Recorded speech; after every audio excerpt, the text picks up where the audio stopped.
Yes, sir. Please go Thank ahead. you. Yeah, thank you very much once again. We have been getting a good and overwhelming response from all of you.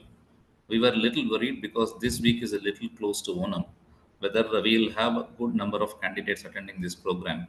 We are happy that there are already 45 members who are in. So, as I tell you, even 10 or 15 members also, if the benefit has to be given or can be given to the students, I'm really happy about it. We have 45 already, and as the time goes by, I think it will keep picking up. Our case for discussion today is CA bladder. We have two very good examiners for you. One is Dr. Mujeeburahiman. He is from Yenepoya Medical College, Mangalore. Dr. Mujeeb is very much interested in urothelial malignancies. To that extent, he has already released a book on CA bladder. The other examiner for you is Dr. Nirmal TJ, who is a professor of urology from CMC Vellore. And Nirmal does exclusive work on uro-oncology. So you have two very good examiners, young examiners today. Both of them are professors. The candidates who are facing today are one Dr. Pawala Kannan from Madurai Medical College, and one more candidate is Dr. Tanveer Ahmad from Madras Medical College. So Dr. Surendran, as usual, will be presenting the slides for you. I have a small issue with my net. Sometimes there is a possibility that I might go off the screen, but I'll come off later. So can we go ahead with the examiners now? It is over to Dr. Nirmal TJ as well as Dr. Mujeeb, please. Thank you. Thank you, Dr. Chengalvarayan. Yeah. Surinder, you can have the slides going. Okay, sir. Okay.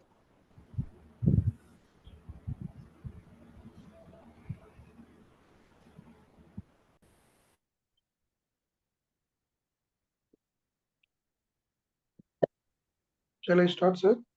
Yes, please start. Good evening, sir.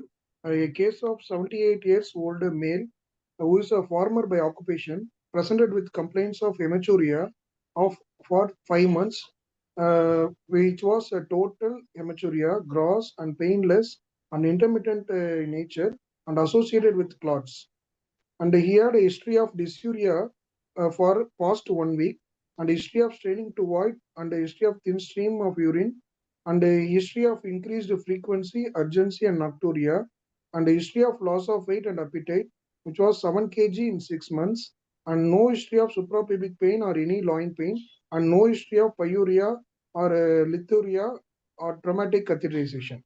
Okay. Can we pause there for a minute? Okay. Sure. Tanvi, so a very clear-cut history, right? So Yes, sir. I mean, yeah, we'll just take it point by point. We'll go to the first point, right? Why do you what information do you get by the history? Okay. Total, Yeah, gross, the patient is a painless, 78-year-old hematuria. male, sir. No, Yes. just listen to me. So you need to explain what the relevance of total, gross, painless, intermittent hematuria with clots. It's a simple question. The patient is having a 78-year-old male patient with total hematuria. Means he's having hematuria for the entire stream of urine, sir. Yes. Right from the beginning to the end. And this gross hematuria, which is visible, and it is painless hematuria. And in between a few episodes, he's asymptomatic, and it means that intermittent means he is able to void normal urine intermittently. And he's also this hematuria is also associated with the passage of clots. Right. So when do you get total hematuria? From which part of the urinary tract, if bleeding occurs, do you get total hematuria? So, total hematuria usually means that the bleeding source of bleeding is probably from the bladder or the upper tracts. Urethral causes are ruled out. Right. And why do you think it is intermittent? There may be episodes of bleeding because maybe a malignant cause wherein there is intermittent tumor shedding and leading to rupture of blood vessels, leading to intermittent hematuria.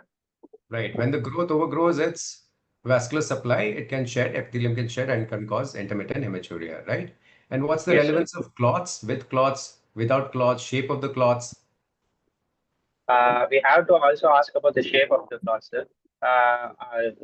Serpentine clots is Hematuria usually with clots, what does that suggest? Hematuria with clots first, what does that suggest? It suggests that it is there is stasis of blood in the bladder, and then the patient is voiding. It's not The blood. actively. And also suggests the it also gives you an idea about the grade of hematuria, right? I mean the volume of hematuria. It's not insignificant. It's quite significant, right? And yeah, depending on where the stasis occurs in the ureters or the bladder, will determine the shape of the clot, right? Vermiform or amorphous clots, Serpentine. right? Yeah, serpentine or vermiform or amorphous clots, Amorphous right? clots. Right. Okay, sir.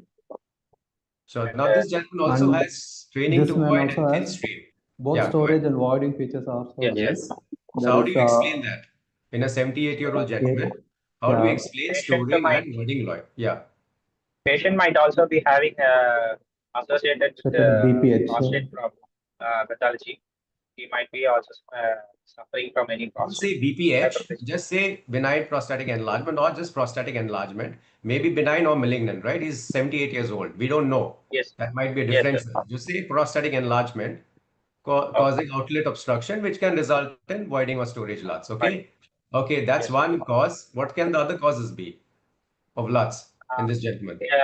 Patient might also be having irritation of the bladder that could be either due to malignancy or any infectious process also, sir. But, What kind of malignancy causes irritation of the bladder? What CAS can. Okay, let Paula Kannan answer that. Yes, sir. If there is an associated CAS feature, which can lead to high-grade disease, it can produce a dysuria-like feature, which So is of carcinoma and irritative. C2, extensive carcinoma and C2 can cause storage Irritative. LUTs. Storage, yeah. Don't Yes, say sir. irritative. That's not the ICS this thing. Please use Storage. storage and voiding LUTs. Okay. Okay, Don't sir. use irritative LUTs. Okay. That's Yes, old sir. terminology. Okay. So that can cause, what else can cause storage LUTs? CIS, you said. Yes, sir. Extensive muscle invasive bladder cancer can also cause instability of the detrusor and cause, right? Yes, sir. And then even if it's not muscle invasive bladder cancer, it's a lot of a bulk of tumor. There's a high volume of tumor inside the bladder, reducing the functional capacity of the bladder. Can that also cause? Produce storage symptom. Can also cause. Sometimes the growth is close to the bladder neck, right? And can flop into the bladder neck when the patient voids. Then that can also cause LUTs, voiding LUTs. Okay. And what else can cause? If you're thinking about differentials here, can the patient have associated urolithiasis? I mean, Stone cyclic calculus? can have, because of prostatic enlargement, it can have vesical calculi, which can irritate and produce cystitis and features of storage LUTs and irritative features also, sir. So please remember all these differentials, okay? Yeah, just don't, because this is a bladder cancer case doesn't mean you have to just focus on bladder cancer, okay? Think of other causes also which can cause, all these symptoms in a 78-year-old, okay? Yes, sir. Okay. Loss of weight and appetite of 7 kgs in 6 months. Is that significant? And yes, what sir. does that signify? Any loss more than 10%? Approximately, there's more than 10% loss of body So we weight. don't know his body weight, but assuming that if it's more than 10% in 6 months, Even that is significant. Yeah, sure. Let's go to the next slide, please. Comes to past history, the patient has no surgical or urological intervention in the past and no history of any comorbidities and no past history of any stone disease. Sure. Next slide. Personal history, the patient consumes mixed diet and he is a known smoker for 40 years. His pack care index was 1 pack per day for more than 40 years. And he doesn't consume alcohol. So what's the relevance of smoking here in this case? Smoking is associated with one of the causes of bladder cancer or urothelial malignancies. Don't say one of it is the most important risk factor in urothelial cancer, right? So, I mean, relative risk of about 3 to 4% compared to the non-smoker, and based upon the duration of smoking, also the significance varies. Right. Based on the duration is very important. So, how can you modify this risk? How does stopping smoking, play out in this smoking case? For a prolonged period, that is comparatively more than 15 years, can reduce the relative risk from about 3% to 1%, but still the risk persists even if the patient is completely stopped smoking. Yeah. So 40% risk reduction even with 1 year of cessation of smoking, right? So, but in this case, he's already developed, may have developed bladder cancer. In a patient who's developed bladder cancer, how does smoking affect that patient? Does it improve the prognosis? Does it improve treatment response? Cessation of smoking will definitely have an impact on the post interventional outcome also based upon the period of smoking is stopped. So yeah, I mean, yeah. So that's where we don't have any long-term studies. So smoking reduces the incidence or risk of bladder cancer. But once you develop bladder cancer, cessation of smoking doesn't really have an impact on the prognosis of the disease per se. But perioperative care, obviously, once you obviously want to ask the patient to stop smoking, right? Yes. To improve his perioperative outcomes. Better But perioperative generally, period. we don't have evidence which says that this thing. But you'll always, at diagnosis, always ask the patient to stop smoking, send the patient to a tobacco cessation program, etc. Okay. Yeah, Nirmal, just to add, if you don't mind, just to add, Right. if Kannan, the patient says, "Sir, I have developed the malignancy already. Why should I stop smoking?" This in turn reflects on the post-operative outcome also, sir. If you are planning for any No, he will surgical not understand. Patient will not understand. So you have But to tell the patient there is the always a chance of developing a risk- new malignancy.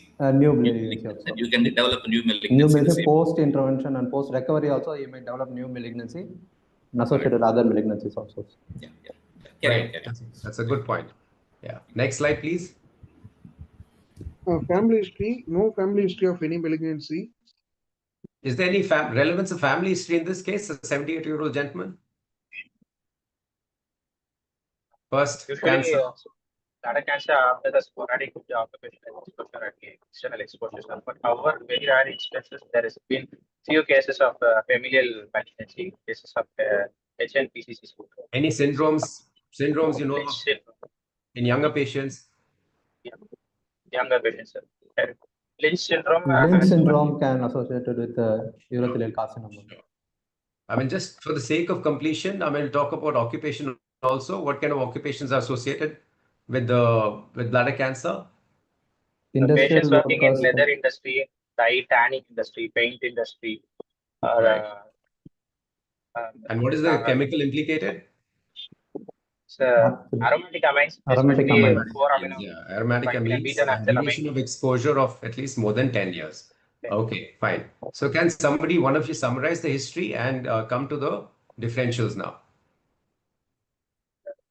78-year-old male, farmer by occupation, developed hematuria, total painless gross hematuria for about 5 months. He's also having dysuria and significant weight loss. And he does not have any other comorbid illness, no history of any previous surgeries. And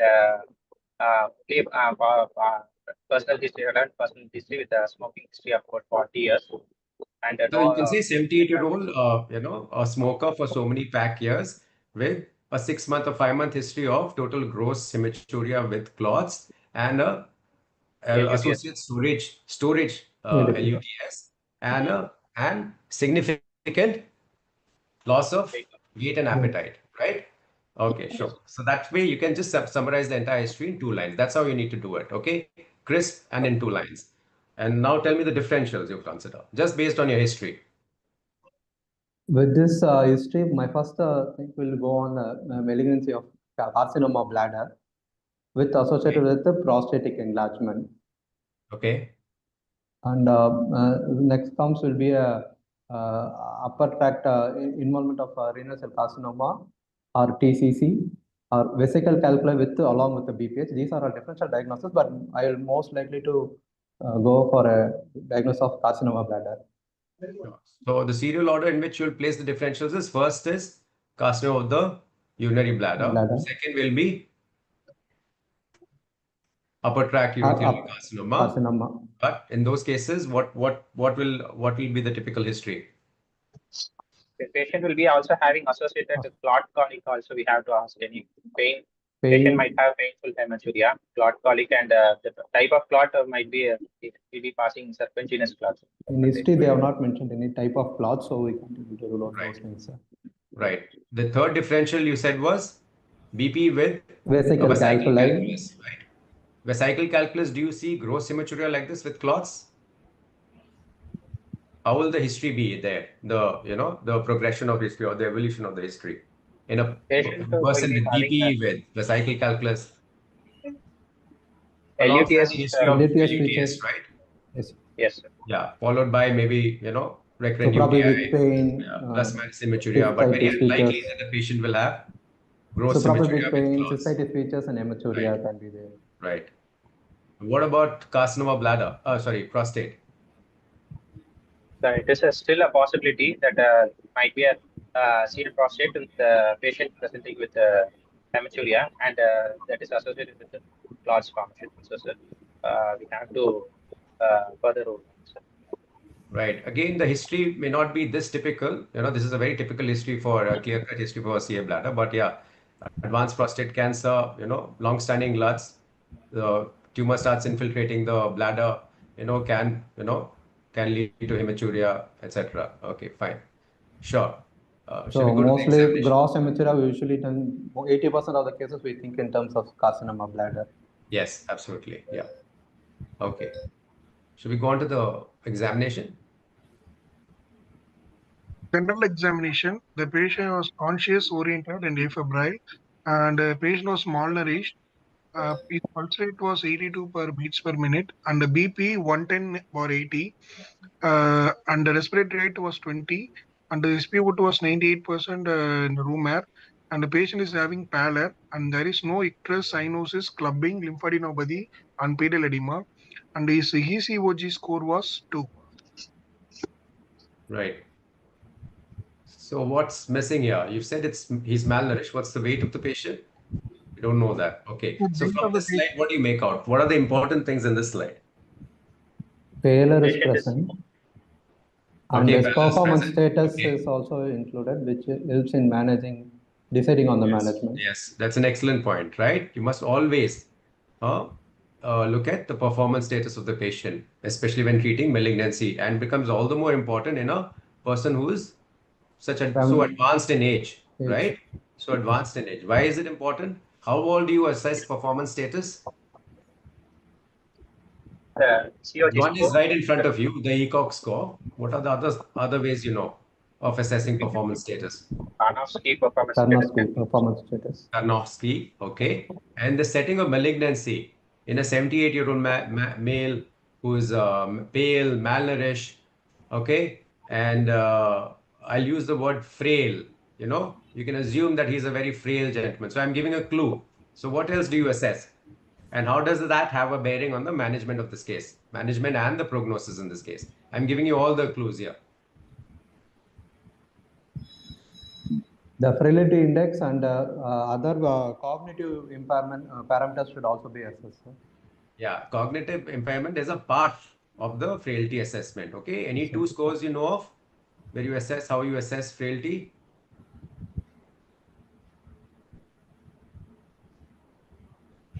No, sir. I'll check out. The clinical frailty scoring and the GH scoring. Okay, GH scoring is one of the yes, GH, for right? Yes, Yeah, for all malignancies, elderly patients, you must use that. Okay. GH scoring, yes, sir. Because yeah, you can't just catch a person and operate. No, cystectomy is I'm going ahead of this thing, but you need to assess the patient and optimize the patient. Very, very important. Okay, in an elderly patient with such advanced, with the probable advanced malignancy. Okay, so clinical frailty scoring, GH scoring. Why is it important?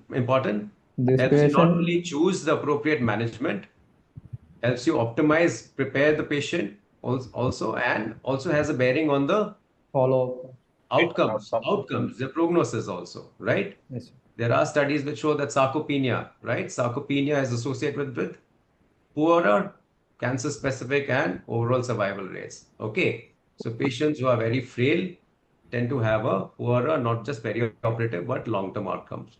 Okay, it's important. Okay, right. Can we go to the next slide, please?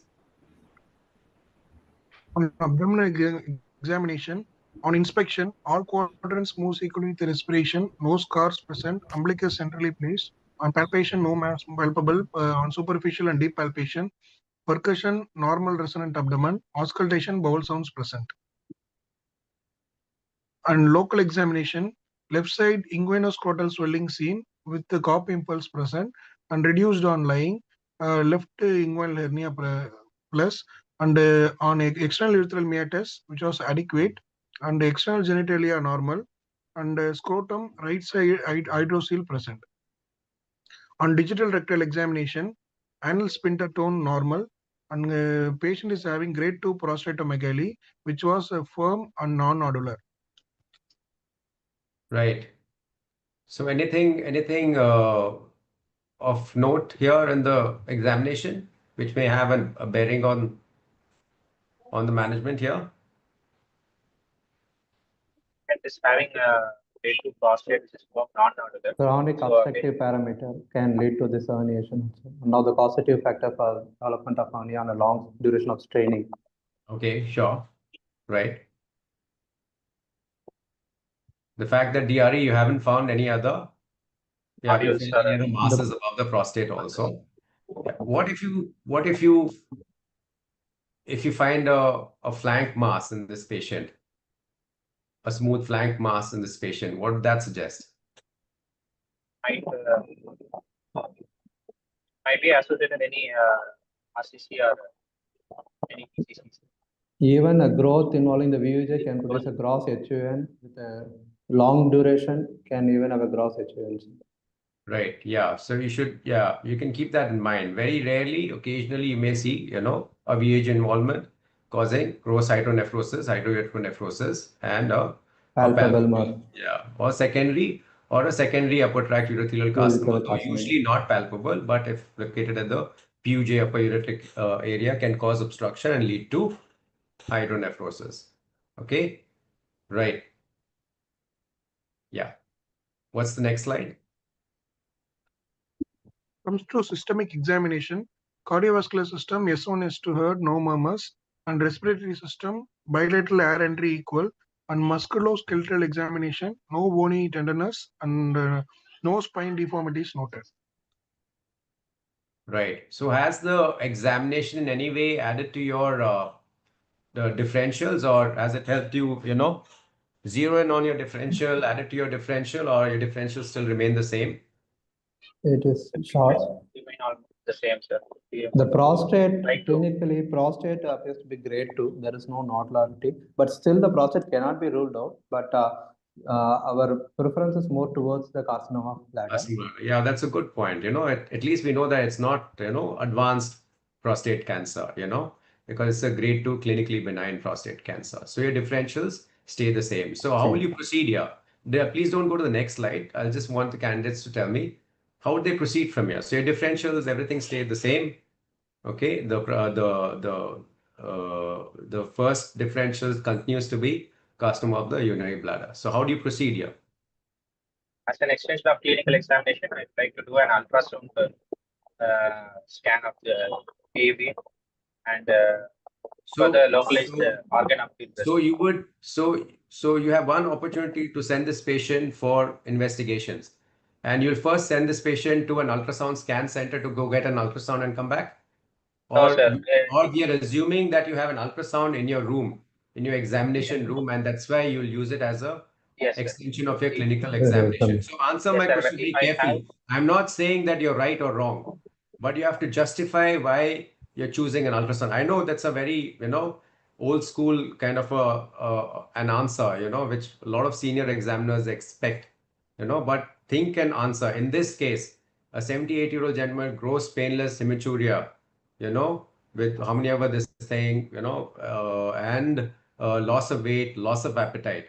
How does an ultrasound help you? If I'm having it in my office, I will, as an extension, I will definitely perform, sir. But if I don't have, I would like to do a contrast CT urogram for better localization of the system. So again, you are jumping to a CT urogram. Have you assessed his renal function test? No, sir.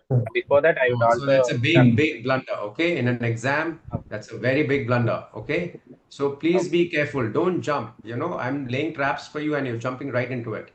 Okay, so this is an informal session. No need to be, get anxious. I think the question which Nirmal was. Go ahead, sir. The question which Dr. Nirmal was trying to ask is, if you are going for a first ultrasound, how it is going to alter your further investigations? Are you going to go for a tailored investigation based on this ultrasound? Or are you going to go for the investigation first and go for ultrasound? That was the opinion you were asking. How this ultrasound is going to help you if you're going to do an ultrasound first. Ultrasound gives us a basic picture of main organ of involvement and any associated other upper tract changes also, sir. And it gives a very basic idea, sir. So that, but since for specific investigation, I would like to proceed further with the initial blood investigation followed by urine examination, and after which I will like to proceed with the definitive investigation, which will be a if CT urograph if RFT is normal, sir. Right. So if Yes. you want to go very strictly stick to evidence-based medicine and guidelines, now ultrasound's role is definitely there, in the assessment of microscopic hematuria, right? Yes, And sir. this you Yes. have to quote the DETECT 1 trial. Okay, so microscope. But in this particular clinical situation where your index of suspicion is so high, your contrast enhanced CT urogram or triphasic, including chest, abdomen, pelvis is the best investigation. Will not only give you this particular diagnosis, also rule out all the other differentials, help you rule out any other Helps differentials in possible. staging also. Okay. So this is staging, etc., etc. So we'll come to that. Okay. So what are the investigations you'd like now for this patient? One is to, Ultrasound. how do you classify your investigations? Basic For investigation, blood confirming my investigation, the investigations to confirm my diagnosis, Right. accelerate investigations to proceed with further workup of staging, Right. and if it's a malignant disease, then we have to go for a metastatic workup evaluation. Excellent. Okay. So let's have the first set of investigations. Can we start with the urine investigations? Okay, that's the ultrasound. Yeah, let's see the ultrasound. Since we have the ultrasound there, can we look at the ultrasound?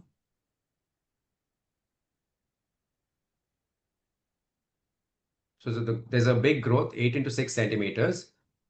Note in the left lateral wall of the bladder with minimal internal vascularity seen protruding into the lumen, right? So now, if, for example, you've just done this ultrasound, okay, what features on the ultrasound would tell you that, it can be a initial guy who's had a workup for microscopic hematuria, and you've done an ultrasound, you picked up a very small lesion, say a 2-3 centimeter lesion. So what are the features on the ultrasound which say, no, I can't stop with an ultrasound, I need to do an axial imaging? The if it's a constant, you can able to see the wall thickness of the bladder and localized wall thickness. Then if there's a growth, there might be an internal vascularity, and there might be. What I'm saying is, what are the clues in an ultrasound which will tell you that this disease is not superficial bladder cancer, but a more sinister, muscle invasive bladder cancer or an advanced disease, and it deserves doing an axial imaging. presence of What are the features? hydronephrosis. Yes, very Yes, good. hydronephrosis. Presence of hydronephrosis, right? Might And be tumors, Muscle large tumor invading the urinary large column. tumors closer to the trigone region or the VJ area, okay, and multifocal tumors, presence of hydronephrosis, all these things will tell you that you need a axial imaging. Anyway, so let's go to the next set of investigations. Okay, chest X-ray. Right. Looks normal to me. Yeah. Do we have the routine bloods and the urine? Yeah, please go ahead. Plenty of RBCs. Right, plenty of And, RBCs. rest of the things 3-4% culture. Right. Except for RBC, rest of these are Rest of normal. Rest are normal. Okay. Cultures no growth. Okay. Next. HP is low, minus 8.5. 8.5, and population profile is Right. patient is anemic and platelet is normal. Right. Patient is anemic, cachexic, 8.5 hemoglobin suggests either long-standing hematuria or the fact that he is now cachexic. He may have advanced disease. Okay. So all these points need to keep in mind. Okay. Next. Look at my normal, sir. Right. Your creatinine is normal, right? Yes. 0.6. So now that you've established that, what other urinary tests will you do? What about urine cytology? How is it? Is it relevant here? Urine cytology in a patient with gross hematuria, would you ask for urine cytology? Ultrasound, patient- there is an evident growth, large growth with hematuria. So at present situation, this is urine cytology is not much significant, but still, if urine is clear, we can perform a urine cytology to know the invasiveness. It is having intermittent episodes of hematuria, sir.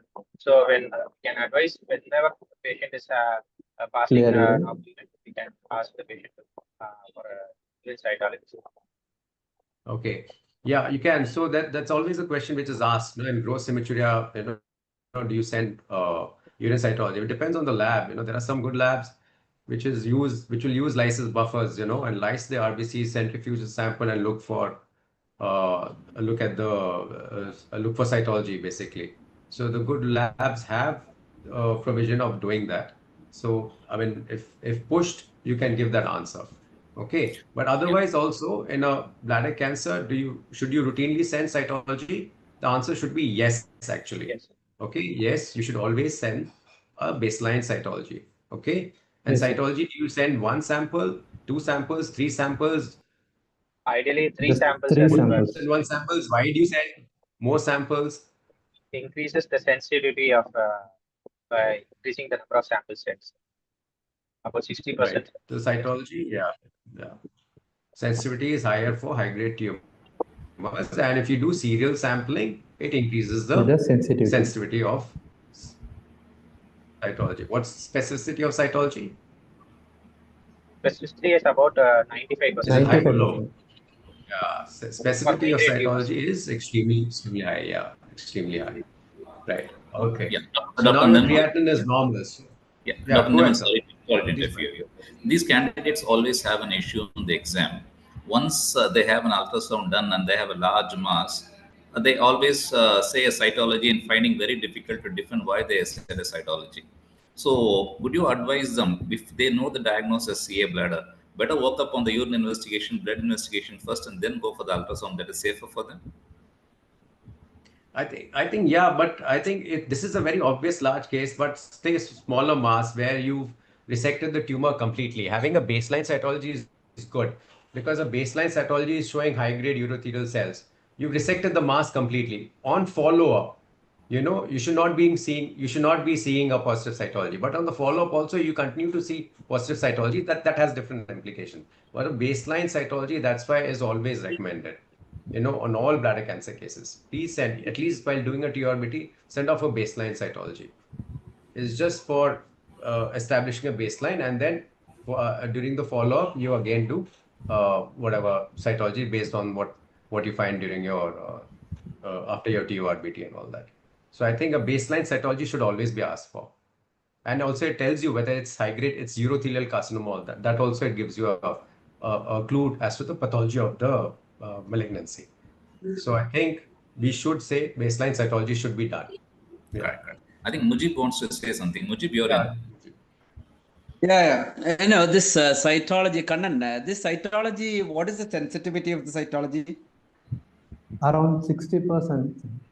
If a sample is it a uniform that no, based is upon number of samples, percentage, or based on the grade of the tumor? Based on the grade also it varies, and based on the number of samples collected also. No. My question is very specific.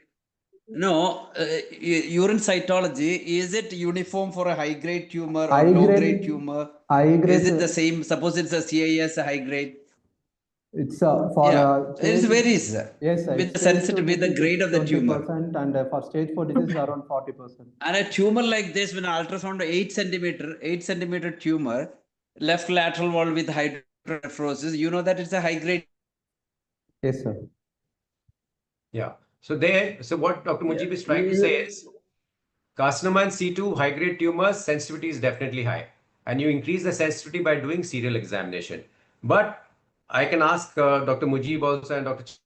Chengalvarayan also. In our practice, we have often seen bladders filled with tumor. And you resect everything and they'll have hydronephrosis, but they come as low-grade tumors. Correct. You understand? It's not uncommon at all. It's not uncommon. Long-standing low-grade tumors can fill up the bladder, can cause hydronephrosis. And that's why you know, a cytology is important. Urine cytology has No, been no, looked that one, Yes, yeah, correct. that Okay, one sir. also, no, the pathology report, we all have experienced that grade of the tumor, how the uropathologist he reads. Most of the time, it is invariably it is said like any MIBC is high grade. Most of the in them giving us a report that low grade, extensive tumors. So, in other words, that uropathologist, the report has to be read carefully and interpreted carefully, even though the pathologist gives a low grade, if the clinical suspicion of a high grade. Right. Yeah, that is why Mujib, I think I gave a suggestion that if these candidates do the urine and blood investigation first, don't see the ultrasound, it's much easier for them. Otherwise, this confusion of whether to do a cytology or not do a cytology starts once they see a tumor. But in our practice, as Nirmal says, we always do a cytology for the chance of missing out an upper tract malignancy, which may be high grade, or even a high grade malignancy or associated CS, which we have missed just by looking at this tumor. So in our practice in MMC, I always do a urine cytology. Yes. Yeah. I think I agree with Dr. Chengalvarayan. So for the students, please order cytology. Okay. Now you see the renal function test is 0.6. So, and you know the ultrasound showing a huge mass, there's mild hydronephrosis. So what will be your investigation of choice? Your staging investigation of choice now. Like to a CT urogram along with the CT chest also, sir, as a part of metastatic workup. And while ordering a CT urogram, I would also like to ask about the other areas of abdomen and as well as body abdominal problems. Right. Any other variant views? Balakandan, you agree with them?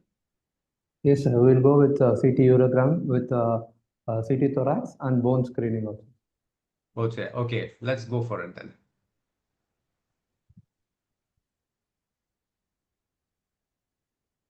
So yeah, for discussion's sake, let's assume liver function, serum PSA is all within normal limits. Yeah.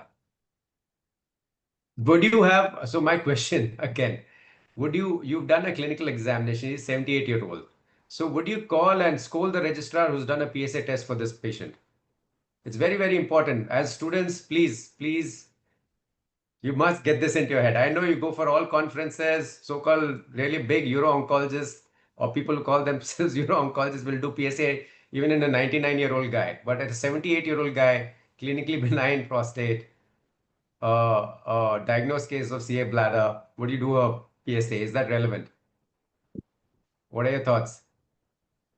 Sir, in this case, my first difference in the differential Would diagnosis, you do a PSA in this case? What is the guideline for PSA? The So United beyond States 75 years, Preventive the life Services Task expectancy. Force guideline, what does it say about PSA? I know it's CA bladder, but I think I need to get this into the heads of all the PGs. If the life expectancy of the patient is Yes. more than 15 years after the diagnosis of CA prostate, Yes. we can proceed, sir. But however, this patient is Yes. 78 years. Male. so He's no, 78. not indicated. Yeah. He's already sick, right? He's got CA bladder. Okay. And what is the US Preventive Task Force guidelines? What is the grade of recommendation for PSA?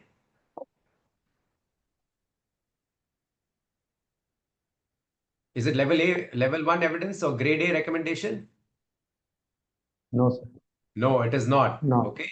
And ideally avoid doing PSA tests for, in the US also, for patients above 74 years of age. Okay. That's what the guidelines say as of now. So in this patient, you shouldn't have done a PSA test. That's my basic. I know what Dr. Chengalvarayan would want to add to that, but avoid doing unnecessary PSAs, in a 78-year-old guy who's, a diagnosed case of advanced bladder cancer. Okay. Anyways. Fine. PSA in this case, I think it's totally up to the clinician or the examiner's call. Sometimes we do a PSA in these patients. There is a possibility the bladder tumor can infiltrate the prostate, in which case the prostate barrier can be breached. The PSA can rise. That is one situation.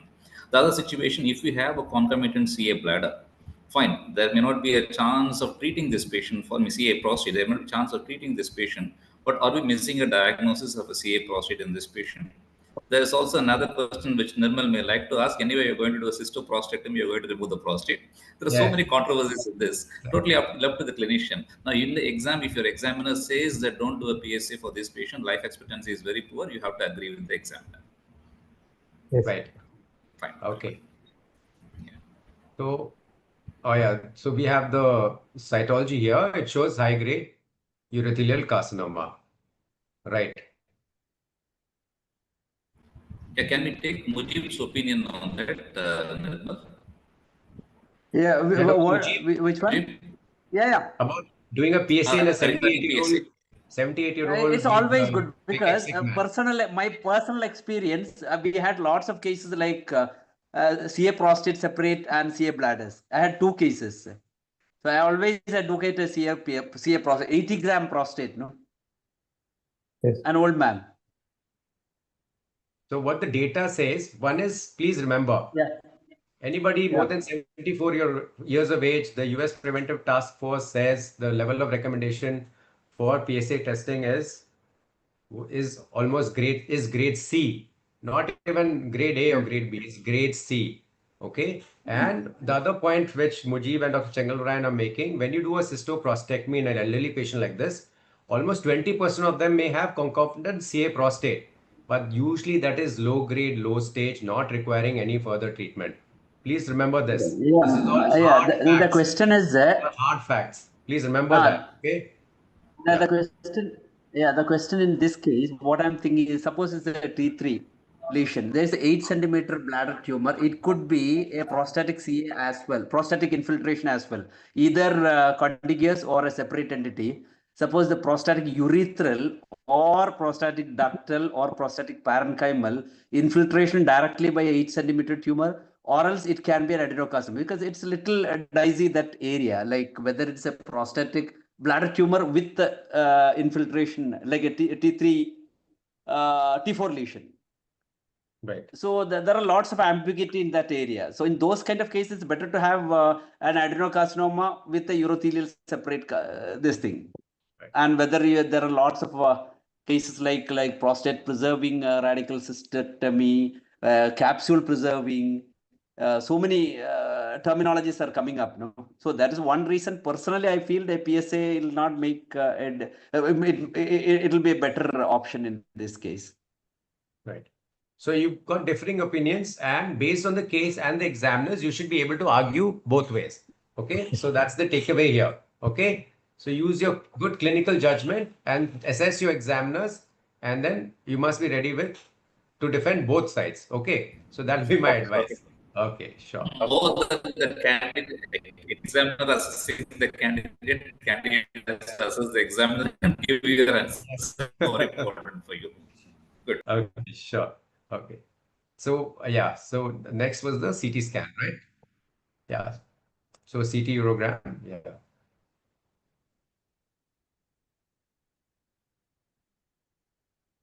Yeah, I think you can just go through these slides and give us the report, because it's difficult to make out anything.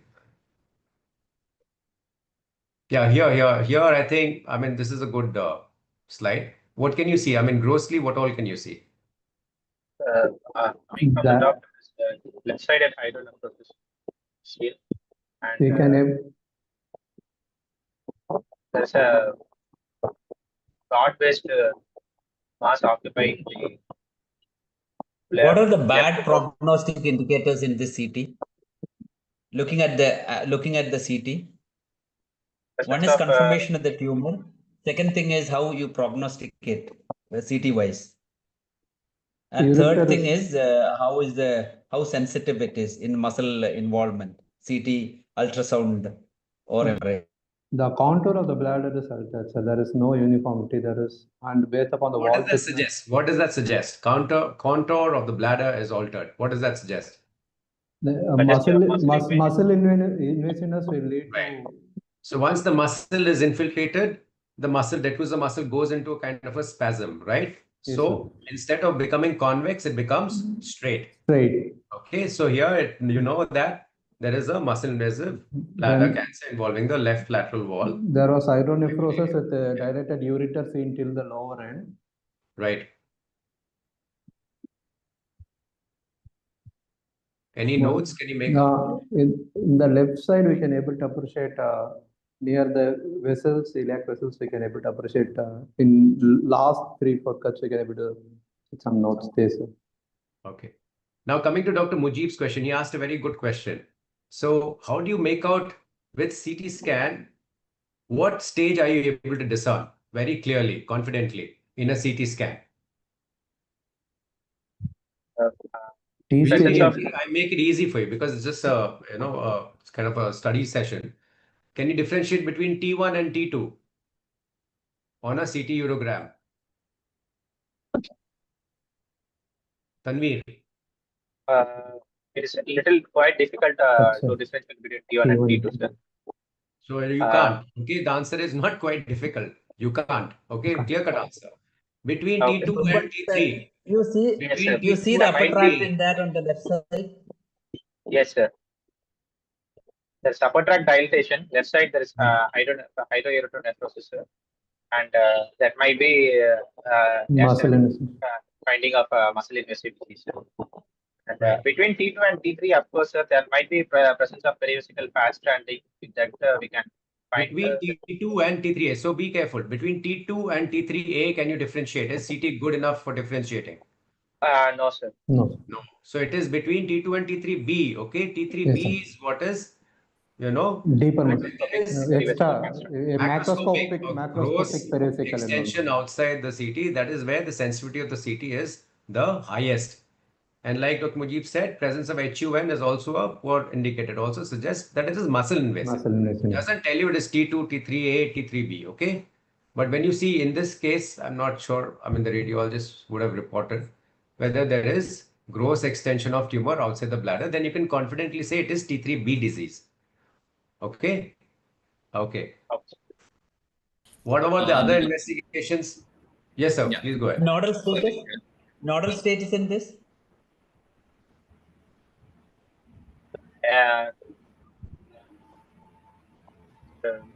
There is a CT report says as irregular enhancing the soft tissue density lesion on the left posterolateral wall, size measuring 6.5 cross 5 cross 5.4, and there is suspicious loss of fat plane posteriorly abutting the anterior wall of rectum. So this how the prostate is 85 cc showing heterogeneous enhancement, and there is also few enlarged lymph nodes, bilateral common iliac lymph nodes, and as well as internal iliac nodes are enlarged significantly. So probably just hold it there. So just hold it there. So Paolo Kannan, what's the stage here based on the CT? It's there was only abutment, sir. There is no involvement of the rectal wall. Still, I will present with the T3B. Yeah, clinical T3B. And common iliac nodes are involved. So it is of N3 disease. N3 disease, right. Okay. Okay, sure. So how do you, okay, yeah. So, I mean, let's spend some, because it's a teaching session, let's spend some time on imaging as well. So what's the role of MRI now in muscle invasive bladder cancer? For differentiating the early set of lesions, like differentiating between T1 and T2, also MRI has a good role nowadays. Just say, yeah, it is just your regular MRI? Or some multi-parametric MRI where the diffusion weight image has a more role on differentiating between the earlier group of lesions like T1 and T2. So multi-parametric MRI, right? So yes, sir. Do you give contrast? You don't give contrast to do a multi-parametric MRI? Contrast will be helpful, sir. Contrast enhancement also plays a good role. You give, yeah. So that is one of the components. Otherwise, you don't call it multi-parametric. Multi-parametric, yes, sir. Multi-parametric MRI. And what is the system you use? The scoring system or the system you use? Vairaj scoring system. What's the 5 grades? Vesicle imaging? And reporting and data systems. Okay, Vairaj imaging. Okay. Vairaj imaging, yes. So MPMRI used to differentiate between T1 and T2. Between T1 and T2. Clear-cut answers. Okay. No ambiguity between T1 and T2. So what's the sensitivity and specificity based on the latest meta-analysis? And has it become the standard of care?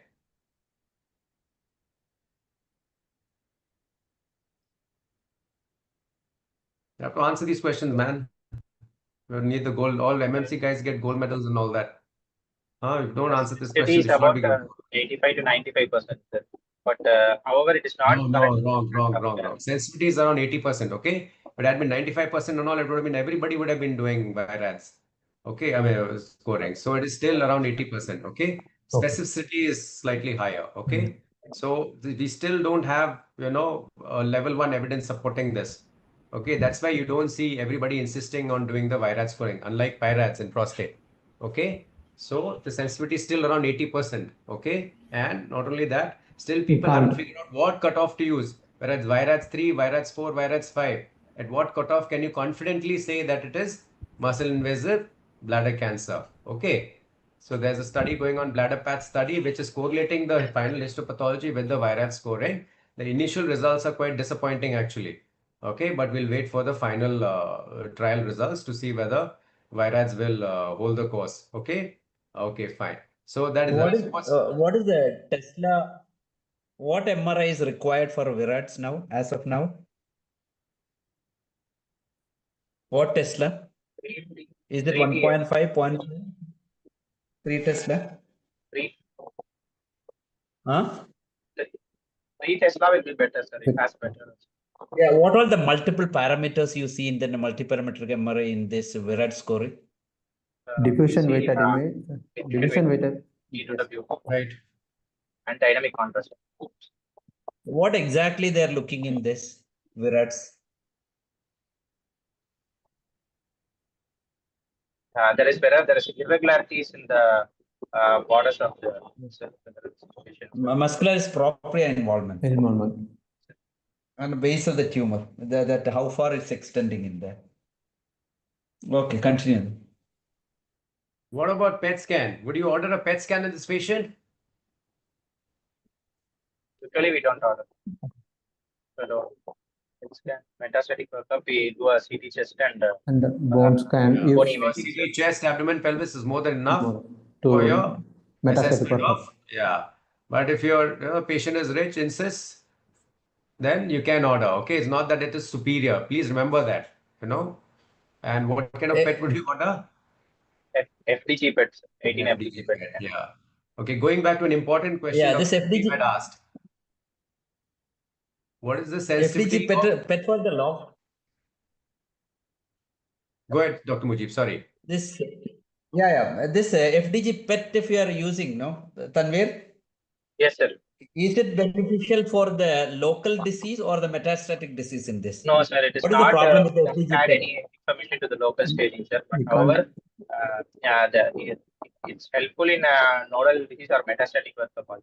Usually we don't do, sir. Why it's not good in the local staging of the tumor, FDG PET or local detection of the tumor?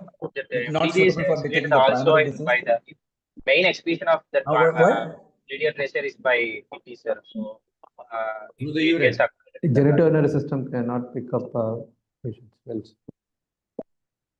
So, Tanvir, you made a mistake. You said FDG PET is to look at nodal metastasis and distant metastasis. It's not for looking at nodal metastasis in the pelvis. Okay. Yeah, because even that brings me back to Dr. Mujeeb's question. What is the sensitivity of CT or PET or whatever for your finding out whether there is true positive involvement of your nodes in the pelvis or not? A CT scan, MRI scan, PET scan. What is the sensitivity of finding true positivity or pathological nodal positivity? CT is superior in detecting the nodal positivity compared to compared to MRI and even PET. When you say superior, what is your sensitivity for? Sensitivity is actually very poor. Okay, less than 60%. 60 is, I'm quoting a higher number. Okay, sensitivity, you must remember, for a regular size. So what are the cutoff size for nodes? When do you say it is clinically significant nodal size in the pelvis and in the retroperitoneum? Pelvic nodes, it is 8 mm, sir. That's not a complete answer. 8 mm in the short axis diameter. Retroperitoneal nodes, 10 mm in short axis diameter. So at 8 mm and 10 mm, your CT has got extremely poor sensitivity. Okay. Beat PET, MRI, CT, everything. All less than 60%. Okay.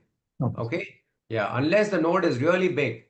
Okay. Really big. Okay. But for regular size nodes and mildly enlarged nodes, your CT has got extremely poor sensitivity. Hence, metastasis. You understand? For distant metastasis, where you can confidently say there is distal metastatic disease. Okay, sure. So I think we've covered all the investigations also. Okay, right. So what do you do here now? So I would like to initially do a diagnostic cystoscopy followed by TURBT. Yeah, wrong answer. Why do you want to do a diagnostic cystoscopy? Don't you do a cystoscopy during the TURBT? Yes, sir. Along with that, yeah. So you say I need a tissue biopsy. I need a tissue for know the histological okay, lineage. once you have an axial imaging showing a clear-cut this thing, don't take him to the OPD and do a cystoscopy to confirm. Okay, once your axial imaging shows a clear-cut bladder tumor, you don't need to do a diagnostic cystoscopy. You do a TURBT, and cystoscopy is part of TURBT, right? Right. Go ahead. And I'd like take this is a quite large tumor, sir. So I would like to resect as far as possible and take deep biopsy also, and we'll send the sample specimen separately and get the pathologist opinion, sir. So and also I would like to resect. You told me I'll resect as far as possible in a patient who's got obvious T4B disease, 14 mm nodes, hydronephrosis. What do you mean as far as possible? Here, do you want to remove all the tumor? No, sir. My main aim is to confirm the diagnosis, sir, whether deep biopsy shows muscle invasion or not, and also concomitant presence of any concomitant lesions and any presence of CIS. Yeah. And also you so let's change the scenario. So let's go to a 3-4 centimeter tumor, right? 3-4 centimeter tumor. How do you do a TURBT there? En bloc resection of the tumor will be more beneficial. 4 centimeter, wrong answer. Up to 3 centimeter go for a no, wrong answer. En bloc you won't do. You're talking about en bloc laser laser resection of the this thing. Are you doing laser resection? No. Yeah, so let's stick to conventional exam scenarios. So when you do a TURBT, when do you do an en bloc for a TURBT in a regular TURBT? Smaller early lesion, less than 3 centimeter primary. 1 centimeters, you can do a en bloc this thing. When you have more than that 3 centimeters, then you send the deeper muscle point. And you send the surrounding areas, any suspicious areas where you suspect a CIS. Yes. And if the tumor is located near the bladder neck, prostatic or the trigone, or it's multifocal disease, what else do you do? Take a biopsy from the prostatic. Also inspect the prostatic urethra and yes. Take a biopsy from there. Okay, send that separately. All these specimens have to be sent separately. Please don't forget. I know you go to conferences, you look at laser resection of the bladder tumor. That is not exam. Okay, this is how you're supposed to do your TURBTs. Okay, but in this case, like Tanveer said, it's a huge tumor, right? It's a 6, 7, 8, 9 centimeter tumor. The radiologist said it's obvious T3B, maybe involving the rectum. Okay, so you need to do a safe TURBT, confirm muscle involvement, right? Confirm muscle involvement. Can you avoid doing a TURBT here? Why do you do a TURBT? Patient is first we can get an idea about the type of the lesion, sir. Histological type of the lesion. Right, very important. So based on histological, that, it can be variants also. It can be something, this thing. When you take a superficial bite, you may not get a representative biopsy. And you confirm muscle involvement. Okay, these two things. Dr. Chengalvarayan, any other comments? You need the biopsy for what in this case? You have a radiological confirmation is there. Do you need a biopsy actually in this case? Yes, sir. Only for a type of histological tumor, whether it's urothelial carcinoma or any variant histology is present or not. Not only that, sometimes the predictability of the tumor to immunotherapy. Do you want to do a PDL1 yes, sir. Status of this patient? Because the combined immuno-chemo neoadjuvant or treatments are there. So like whenever you take this patient is a metastatic disease. So the immunoresponsiveness you can assess, chemo responsiveness, whether the chemo has to be given or immunotherapy has to be given. Because the diagnosis always it's a muscle invasive disease. So that there are predictive biomarkers are coming. Right. So one is establishing the histopathology, right? Yes, Yeah, sir. looking for variants. Second is muscle invasive, Muscle confirming invasive. muscle invasive disease, right? Yeah, because sometimes, you think it is, the radiologist very confidently says it's T3A, T3B, and you resect and, this thing, and occasionally you burn your fingers, doesn't turn out to be muscle invasive, especially if it's T3A, so-called T3A disease and all that. Okay. So this is papillary urothelial carcinoma, high grade muscle invasion is present, right? So what are the common variants you know of or you've come across in your practice? Nirmal, in between, can I ask one question to Tanvi? Yes. Yes. Yeah, because Tanvi said he wanted to do a maximal TURBT once he saw the tumor. What was your concept of doing a maximal TURBT in this patient? Because you thought of doing a maximal TURBT, right? If the patient did not have no patient, there might be still a chance that it might be a low grade disease. But if the urine cytology was as an institutional protocol, whatever, because we also have to look for the other parts of the bladder. There is any presence of CIS. No. Your idea of doing a maximal TURBT was to say that if necessary, I might put this patient on a trimodal therapy. Trimodal therapy might be a Yes, This is the actually patient is a not 78 years old but- male, and if the patient is also having a large bulk of tumor before starting initiating chemotherapy or radiotherapy, that will greatly reduce the tumor bulk, and the chemotherapy and radiotherapy will be better. But Tanvir, actually, this is not ideal candidate for a trimodal therapy because it is T3B or T4A with nodes. These are not you ideal need to go for a neoadjuvant chemo. Yeah, It's that's again a showing very good bladder, but question. What sir has asked is a very good question because in this case, there are multiple factors here. So like sir said, this is not an ideal case. But then this guy is also 78. He's frail. But he's He ECOG may 2. not not be be fit for radical system. Right? So radical he may not be system. able to, he may not be able to undergo chemotherapy, He also- cystectomy, may not be, if he's somewhere in the peripheries, not in a, tertiary care setup, like Madras Medical College, may not be able to undergo a cystectomy. So there you may, risk doing a, good TURBT and then give him some radiation, so you have to argue both ways, right? Though you must know clearly that this is not the ideal candidate for a trimodal therapy, we won't discuss Tanvir, that. What is this maximal TURBT? What do you understand by maximal TURBT? Not in this case, other cases. removing entire tumor growth along with up to muscle fibers and up to the variosical fat also. And sampling along with it. Correct. Then Tanvir, what is radical TURBT? I think you are removed up to the perivesical fat. That becomes radical. Radical TURBT is sorry, sir. That is up to vesical fat.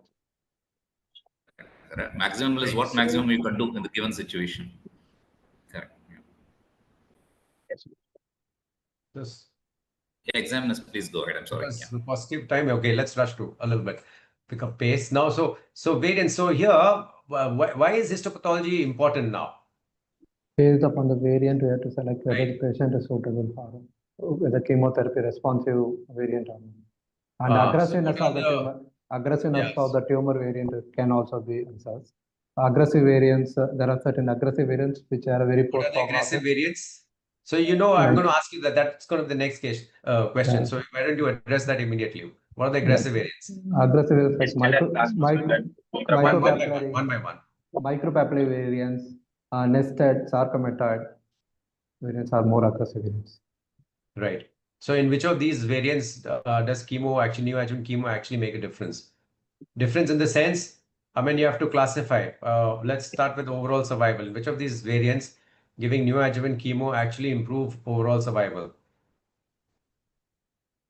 Think carefully. In Variant small cell variants is platinum with etoposide Neuroendocrine, the neuroendocrine variant. neuroendocrine Okay. small cell carcinoma variant Neuroendocrine, along with etoposide. and your pure urothelial, obviously. Pure Pure uro, don't forget pure urothelial. No, Urothelial. it's not no variant. Pure urothelial and neuroendocrine, right? Yes, sir. The difference between neuroendocrine, what kind of chemo will you give? Etoposide along with cisplatin. You'll give etoposide along with this. Okay, so here, this is pure urothelial, right? All other cases, if you give neoadjuvant, you can downstage the disease, but it seldom improves overall survival. Okay, Micropapillary, even at T1, G3, you would advise an early cystectomy, right? In Neoadjuvant will micropapillary. not work out. Yeah, so remember that. So let's assume that this is just straightforward pure urothelial carcinoma, muscle invasive disease, this is creatinine 0.6, ECOG 2. Now, how do you proceed? So whether you have to Patient is assess also whether having cisplatin positive lymph variant. nodes. So one by one, Tanvir, let's Tanvir answer this now. Patient is having a node positivity, sir, and patient is 78 years old. So I would like to Yeah, he's start with T3B, he's T3B, N3, ECOG 2, but creatinine is surprisingly 0.6. I We would don't like know to the first start weight. him on We don't know the weight. neoadjuvant So chemotherapy. no, wait. Creatinine is 0.6. Is that information enough? GFR will be better. Yes. That's why I asked for weight, right? How do you calculate GFR? Formula. What are the formulae you know of? Crop formula, MDR, Crop formulas. gold. Yeah. And Crop gold, yes, sir. CKD-AP. Yes, an ADPK. And based upon the age and sex, Okay, races also. so even though his creatinine is 0.6, we don't know the weight. You yourself said he had significant weight loss, he's frail, etc., etc. So based on the weight, we don't know what his GFR is, right? For all you know, his GFR is 45, 40, isn't it? Yes. Plus Yes. his performance status ECOG is 2, isn't So- it? So you tell me, what will you do if his performance status is ECOG is 2? No, let's first go to the regular kind of a scenario. Neoadjuvant Performance chemotherapy. ECOG 1, his GFR is more than 60. What will you do? And his performance status, like I said, is good. So whether we'll assess him for cisplatin eligibility. Right. So how do you assess for cisplatin eligibility? What's the criteria used? Based upon the Galsky criteria, whether we look for the CCOG score, it should be less than 2, and his EGFR should be more than 60. Right. And you should not have any peripheral neuropathy, which should be less than, if it's more than 2, or if the Forget it. So no peripheral neuropathy, no hearing loss, and cardiac heart disease should not be, heart more disease. So this is than called the Galsky criteria. Okay. Yeah. So Galsky criteria, none, and GFR is more than 60 preferably. Okay, some cisplatin cases will eligibility. take over 50 also. You can give cisplatin. Right? Yes. Why do you want to give cisplatin? What's the dose of cisplatin? 70 milligram 70 per milligram meter per meter square. square. Per meter square. Yeah. Why do you want to give cisplatin? You give monotherapy or a combination cisplatin? Usually combination therapy is given, sir. Either with gemcitabine or with MVAC regimens. Yeah. So why either of the two? Why? What's your basis for giving neoadjuvant chemo? Sir, it downstage of the tumor, and the nodes Is that no 0 marks, 0 marks. Okay. What is the main reason we give neoadjuvant chemotherapy? Is it for local control or for micrometastasis? Yes. Don't say local control first. You're giving cisplatin to improve the guy's survival, isn't it? How does the person's survival improve? How much does the survival improve by? Only 5%. 5%. 5% over the latest figures. 8% over 5 years. Yes, sir. 5 years survival has been increased by 6% over 10 years. 10. 30% to 36% over 10 years. Okay. And 8% over 6 years. Based on what all trials? You have to know the names of the trials. Where cisplatin is showed to improve this thing. One is a meta-analysis, right? ABC meta-analysis. Way back in 2005, I think. ABC meta-analysis, right? Advanced bladder cancer. Yes. Advanced bladder cancer. It was first established that improves survival, right? Cisplatin, combined chemo with cisplatin. Then the Vesper trial. Okay. So Vesper trial is, what is Vesper trial? Double dose dense MVAC regimen has been versus regular standard. What is standard? GC, neither of them are standard. So GC versus MVAC was addressed by Vesper trial. Okay. Very important. Please, all PGs, please note down these trials. Very, very important. If you want to crack the gold medal, okay? I won't give you the gold medal if you don't answer these questions, okay? So Vesper trial. Vesper is GC versus MVAC. MVAC. Okay, and what are the results of the trial? The overall Salient survival features. only improved in MVAC trial, but rest of the other tumor downstaging micrometastasis are comparably better in the GC regimen. No. Which more or less equal, sir. Everything is superior in MVAC trial. Everything is superior with MVAC. Okay, except for even the local control. Okay, your pathological complete response is 42 versus 36%, almost similar. Yes, Local control, that is downstaging to less than overall T3 is better with this thing. Overall survival also improved in. Yeah, better.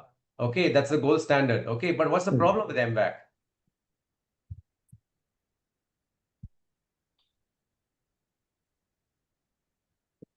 Better tolerability with the Extremely toxic. Yes, sir. Very toxic. So very experienced centers, you know, can only give that MVAC therapy. That's why people go with GC. GC is easier to administer. So MVAC is cheaper actually than GC, but if we include the costs of readmission and treating all the toxicities of MVAC, the cost actually goes up much higher. Even in a center like CMC, we find it extremely difficult. Patients are not able to complete the entire course of MVAC. So the grade 3 toxicity, etc., is much higher with MVAC. Okay, that's why people tend to prefer GC. Okay. How many cycles?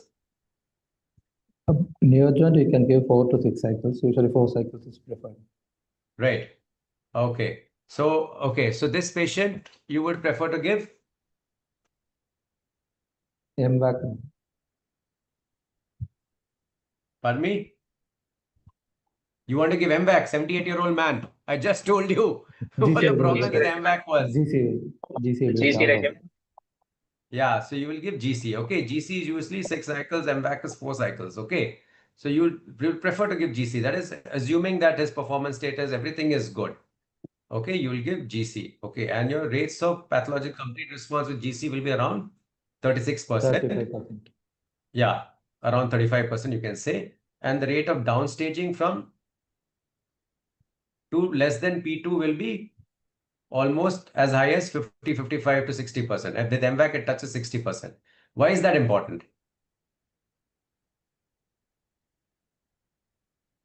So this is where the planning for radical cystectomy.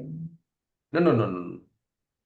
What does that correlate with? The rate of downstaging. The percentage downstaging or the response to cisplatin correlates with what?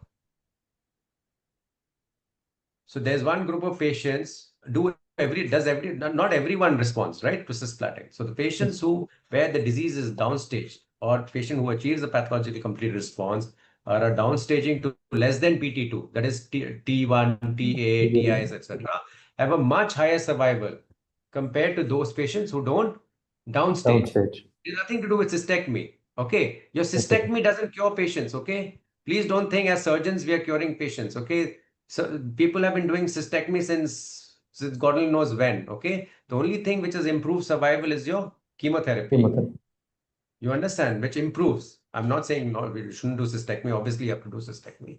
But the only thing which has significantly improved survival is your chemotherapy with cisplatin. Okay, now we've discussed MVAC versus GC. So what else is available now? So you're a very rich man. You say, okay, fine. I don't want the toxicity. I know MVAC gives me the best survival. So remember these points. I know MVAC gives me the best survival, but it's also very toxic. So I don't want to take MVAC. But then GC has got a lower survival. So how can I improve my survival? Immune checkpoint inhibitors. The levels are better than that achieved by MVAC. You can add immunotherapy, like immune checkpoint inhibitors. Yeah, so immunotherapy. Which immunotherapy and what trial will you quote here? Pembrolizumab. No. Pembro has been tried. What? There's only one phase 3 trial. Anybody? Tanveer? Okay, sure. I'll tell you. Only one. Durvalumab is. Yes, exactly. Very good. Very good. Niagara trial. Please remember the name. ABC meta-analysis. Vesper trial. Niagara trial. Without these, your case presentation is not complete. Okay, Niagara trial. Niagara trial is addition of durvalumab. Durvalumab in neoadjuvant as well Gemcitabine and as cisplatin. cisplatin. Okay, it's given perioperatively. 4 cycles Perioperatively. before. And 2 cycles after. No. And 6 cycles after. Okay. Okay. Extremely expensive, but it is shown how many years follow-up do they have? I think they have 2 years. At 2 years, the overall survival is around 80+%. Okay. They've released only the 2-year survival data. We'll wait for further data. So that is the one which is, will come in the guideline as the standard of care next. Okay. But unfortunately, durvalumab is extremely expensive. Okay. The other agents which have been tried are along with GC, they've tried nivolumab. Along with GC, they've tried atezolizumab. Along with GC, they've tried pembrolizumab. All phase 2 trials, but none of them have shown overall survival benefit. Okay. Now coming back to Dr. Mujeeb's question, right?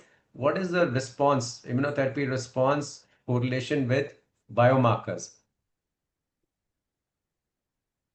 Role of biomarkers, yeah. So I'm going to gold medal level questions. All these are gold medal level questions, okay? Based Dr. Mujeeb talked about PDL1. PDL1. Program death ligand 1, right? Yes. So in histopathology, what do? You do a immunohistochemistry, right? PDL1. But does that PDL1 correlate with response to immunotherapy?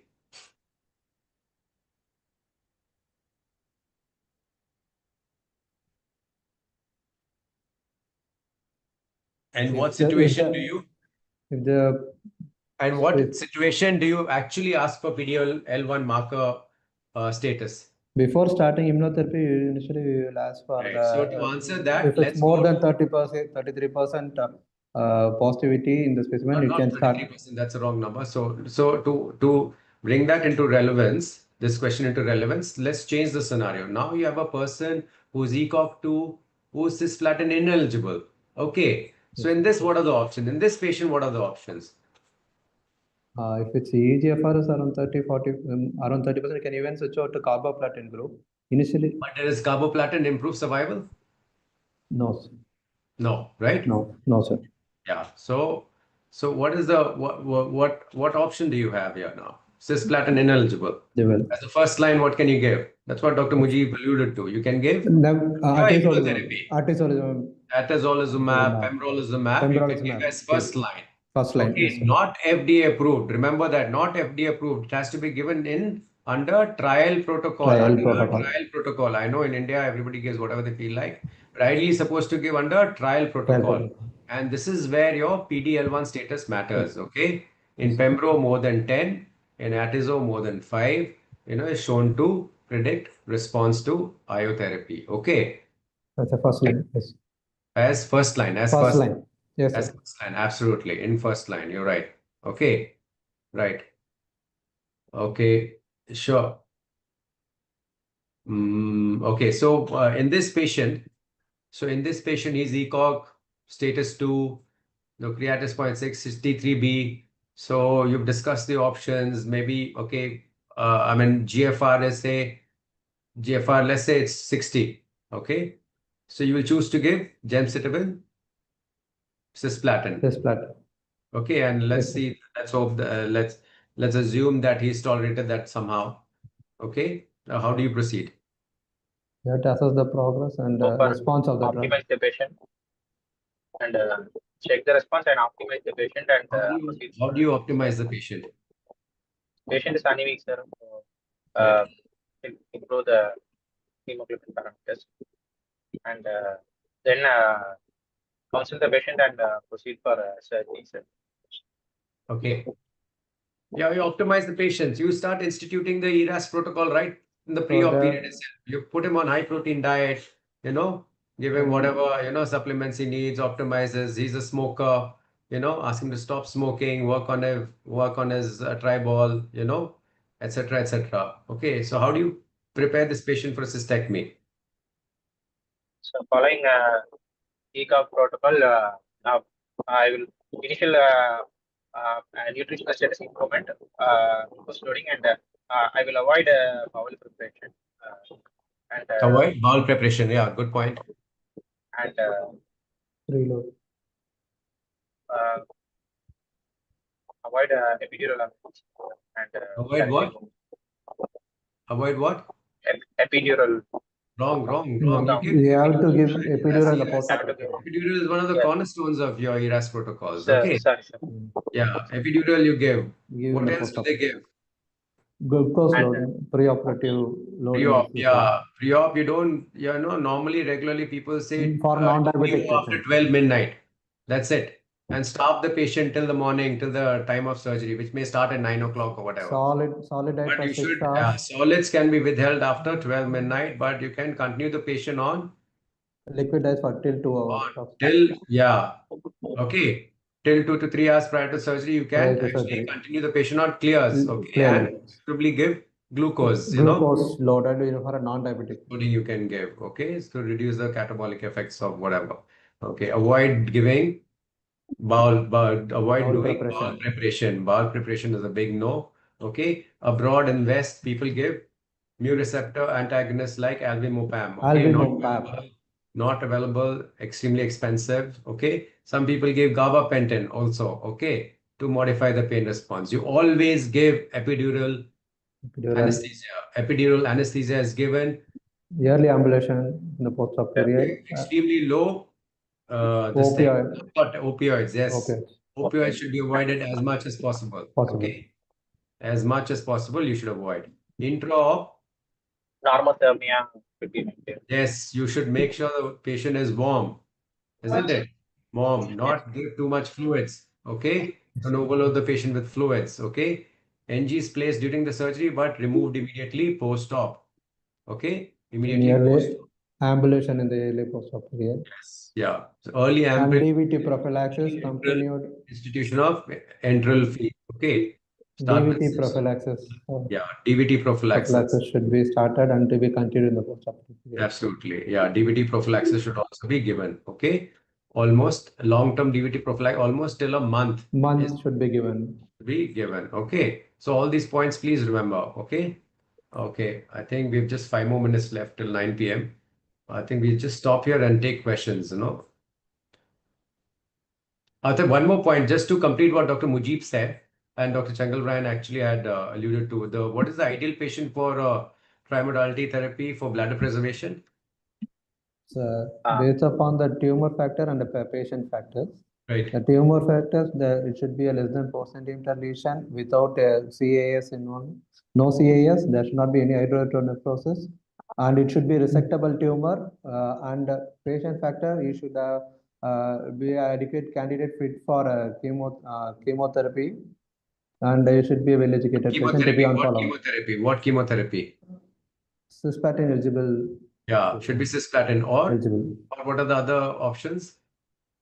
If he is not eligible for cisplatin, mitomycin C plus 5 mitomycin C gemcitabine can be given. And radiosensitizers can also be added in the food. Yeah, why do you give chemotherapy in TMT?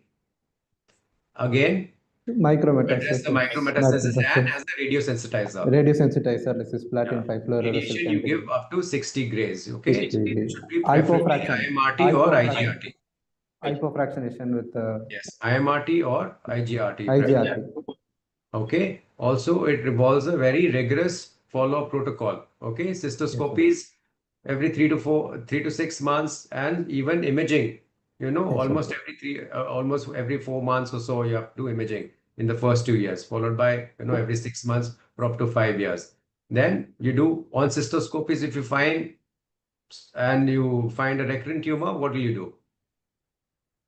Again, you'll resect. If it's a superficial tumor, you can give BCG. If it's muscle invasive, salvage cystectomy. Okay, rates of salvage cystectomy in contemporary series of TMT patients. Up to 15% of the patients, okay, will end up requiring a salvage cystectomy. Okay, any phase 3 trials, RCTs comparing TMT to radical cystectomy? Head-on comparisons, head-to-head comparisons? Nil. Okay, nil. There's only a large retrospective propensity matched, study. by Zlota or something, published in 2023 or something, which claims that the survival with TMT also is almost equal to that of cystectomy, but still the survival rate they quote is around 60, 64%, 65%. Okay, not very high. Okay, remember that. And TMT comes with a lot of side effects, right? GU side effects, right? Yes. So your GU side effects are definitely higher. Okay. Only thing it's better is preservation of sexual function. Okay, that's not as bad as cystectomy, because cystectomy eventually, unless you're, almost everybody loses their erections, right? Okay, sure, sir. I think I'll stop with that. As a nice point which Nirmal made, that even these patients who are treated on TMT, finally 15 to 30% of them will end up after 15 years with salvage cystectomy. By that time, your chemotherapy and radiotherapy would have frozen the pelvis already. It becomes extremely difficult to do a salvage cystectomy. That's why when you have an opportunity to do a radical cystectomy, better go ahead with radical cystectomy as the choice, unless the patient is not fit for surgery. There are some patients who have cardiac pacemakers. The anesthetic is very particular about the surgical complications. We have seen patients that said we go for TMT, we don't want surgery at this stage. Some select patients, you can go for TMT. I think given a choice as a surgeon, we'll prefer to do a radical cystectomy upfront in these patients. Thank you, Nirmal. Wonderful discussion we had today with you. Mujeeb has actually gone out of line because of some connection issues. Is Mujeeb back inside? Manish, can you get Mujeeb back inside the discussion, please? He is finding a little difficult to come back. Meanwhile, we have 4 questions. The first question, I think, Nirmal, you can take. What is the indication of doing a CT urogram in a case of a CA? Simple question only.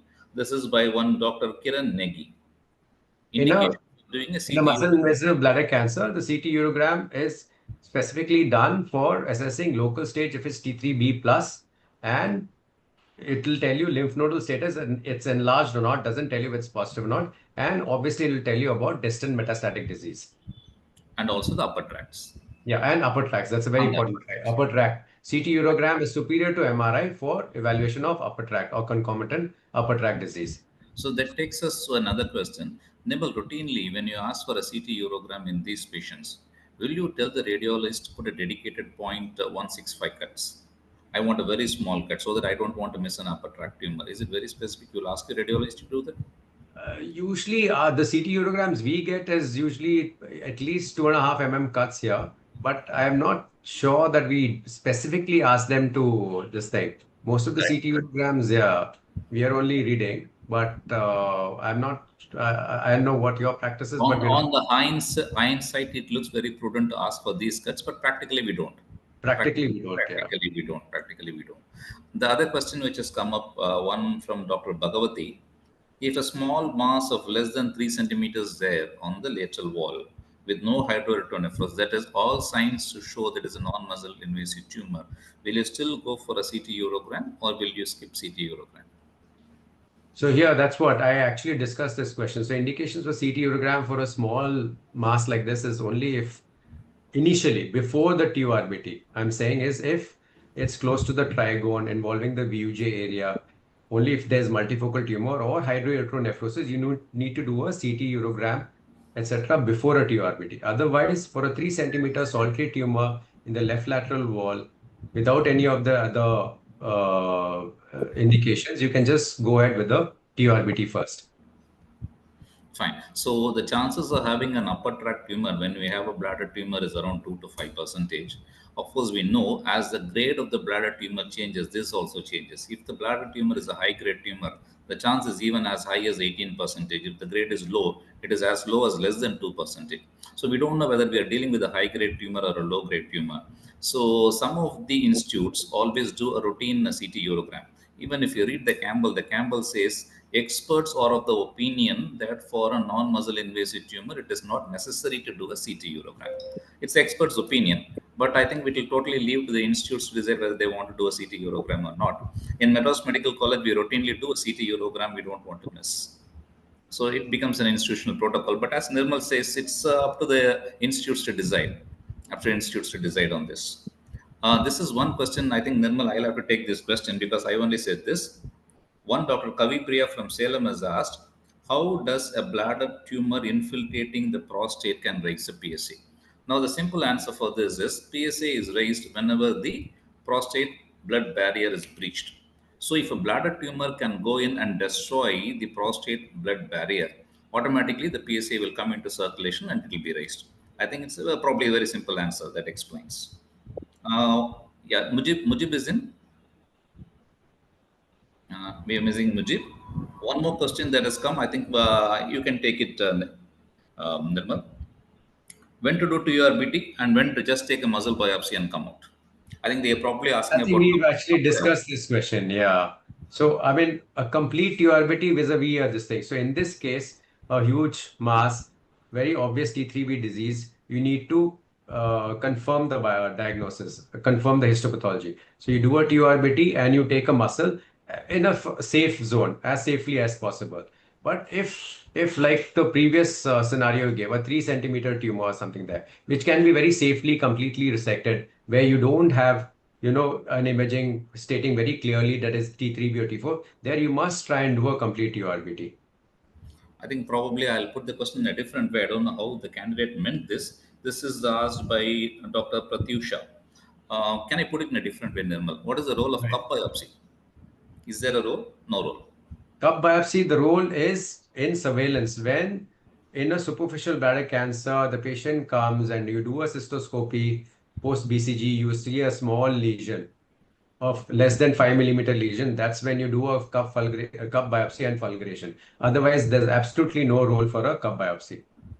Okay. As of now. When a candidate is not even fit for a cystoscopy under anesthesia, will you do a cystoscopy under local anesthesia, just take a cup biopsy to prove the diagnosis so that the chemotherapy can be started? Anything like that? I mean, if he's not fit for surgery, he may not be fit for chemotherapy also. Chemotherapy also. Yeah, I mean, yeah, exactly. In that case, yeah, you press for it, yeah, you take a cup biopsy to confirm that it is urothelial malignancy. Yeah. Yes, exactly. Nirmal, we had a very good discussion. Actually, we have to thank both the candidates also for contributing. In fact, I was seeing the zeal in the candidates, both of them jumping to answer the questions, almost simultaneously answering. I will take just Mujeeb on the phone line. At least we can hear him so that by the time we close, the total number of attendees for today's program was 134. That's a good number. It's a good number. And I think currently there are somewhere around 90 to 95 still inside, in spite it's 9 o'clock in the night. Yeah, I'm trying to get Mujeeb in so that we'll thank him formally.